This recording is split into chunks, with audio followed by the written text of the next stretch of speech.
যুক্তরাষ্ট্রকে দেওয়া ইরানের নতুন ১৪ দফা প্রস্তাবে হরমুজ প্রণালীর জন্য একটি নতুন আইনি কাঠামো তৈরির কথা বলা হয়েছে।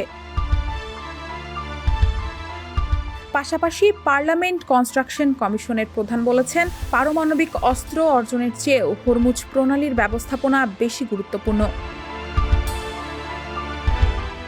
রোববার ডেপুটি স্পিকার আলী নিকজাদের বরাত দিয়ে প্রেস টিভি জানিয়েছে, প্রস্তাবিত আইনি কাঠামোর ১২ দফার অধীনে ইসরায়েলি কোনো জাহাজকে কখনোই এই জলপথ দিয়ে চলাচলের অনুমতি দেওয়া হবে না।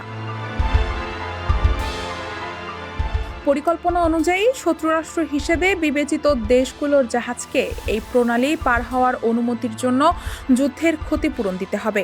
এছাড়া বিশ্বের অন্য যে কোনো দেশের জাহাজকে প্রণালী অতিক্রমের জন্য অগ্রিম অনুমতি নিতে হবে ইরানের কাছ থেকে। ইরানের কনস্ট্রাকশন কমিশনের প্রধান মোহাম্মদ রেজা রেজারি জানিয়েছে, প্রণালী দিয়ে পারাপারের অনুমতির আবেদনে অবশ্যই পার্সিয়ান গালফ বা পারস্য উপসাগর শব্দ ব্যবহার করতে হবে।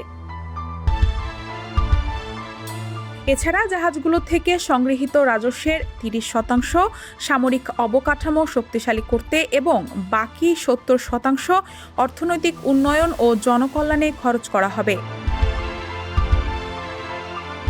তেহরান আশা করছে, এই নতুন ব্যবস্থা মার্কিন নেতৃত্বাধীন যুদ্ধে ক্ষয়ক্ষতির একটি অংশ পুষিয়ে দেবে। তবে ওয়াশিংটন হুঁশিয়ারি দিয়েছে, যেসব কোম্পানি বা সরকার ইরানের আরোপ করা শুল্ক দেবে তারা মার্কিন নিষেধাজ্ঞার আওতায় পড়বে।